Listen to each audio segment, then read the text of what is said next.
बालाघाट में समर्थन मूल्य पर धान उपार्जन का कार्य 2 दिसंबर सोमवार से धान खरीदी प्रारंभ हुआ, लेकिन धान खरीदी प्रभारी सहित कर्मचारी किसानों का इंतजार करते रहे। जिले के किसी भी केंद्र में किसानों ने अपनी उपज बेचने नहीं लाए। आपको बता दें कि विधानसभा चुनाव के दौरान बीजेपी द्वारा अपनी चुनावी घोषणा में किसानों के धान को 31 रुपए देने का वादा किया था, किंतु चुनाव 2.5 साल बीतने पर भी सरकार द्वारा किसानों की धान 2300 रुपए में ही खरीदी जा रही है। अब आलम यह है कि सरकार के खिलाफ किसान सड़क पर उतर रहे हैं, वहीं किसान नेता भी सरकार की नीति के खिलाफ अपनी आवाज मुखर कर रहे हैं।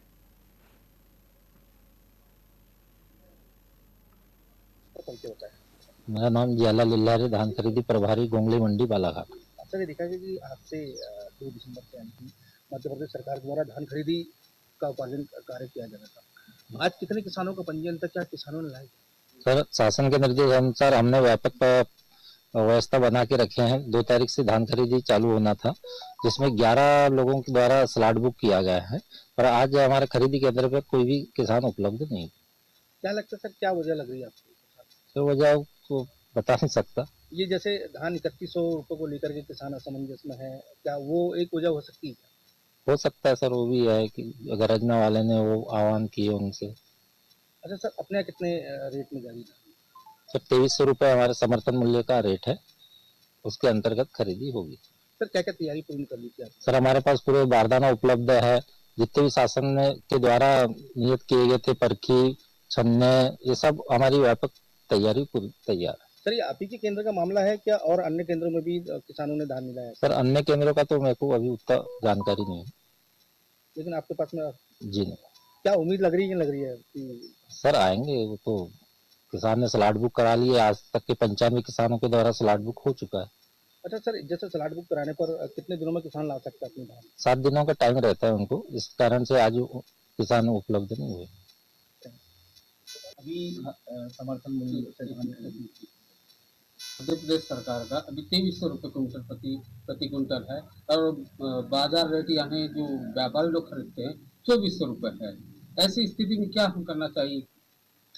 मैं आपको एक बात बता रहा हूँ, विधानसभा चुनाव जब हुए तो इनकी जो घोषणा पत्र था उसमें 3100 रुपये धान आप देखना उठा के।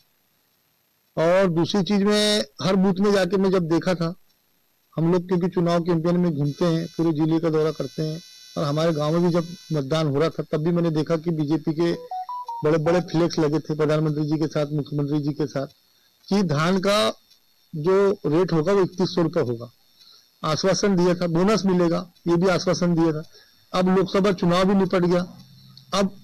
अब जो है, अब किसानों की धान कट के घर में रख लिए।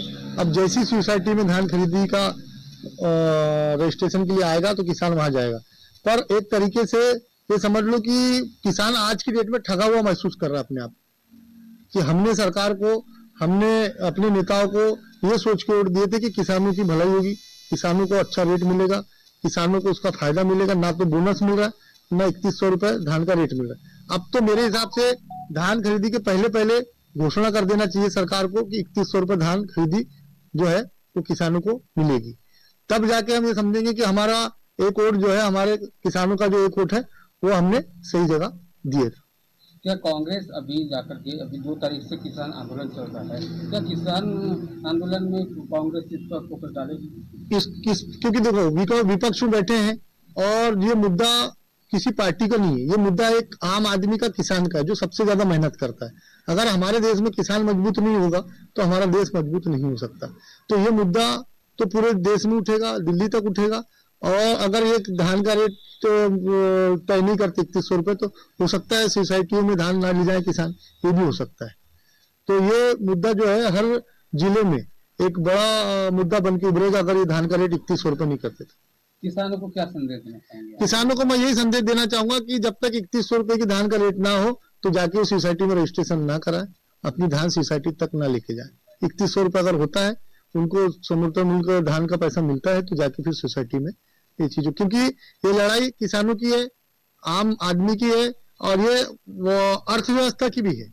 क्योंकि हमारा, मैंने आपको इससे पहले भी कहा कि जब तक हमारा किसान धनाढ्य नहीं होगा, जब तक वो उनको पूरी सुविधाएं नहीं मिल पाएगी, तो वो किसी तरीके से मजबूत नहीं हो पाएगा। आज भी उनके ऊपर सोडे का पैसा है, आज भी उनके बीज का पैसा है। बिना दवाई के बिना उसकी देख रेख के आप धान लगाने से लेके धान काटने तक, धान मसने तक आप जाके देखोगे तो आपको समझ में आएगा कि किसान की हालत क्या है।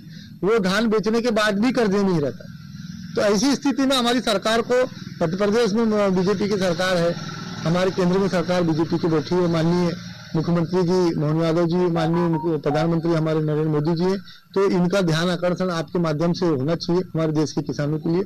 और अगर ये मजबूत होते तो हमारे को और भी हमारे देश को एक अच्छी मजबूती मिलेगी किसानों के माध्यम से। बस आप लोगों के माध्यम से मैं बस इतना ही कहना चाहता हूँ। जय।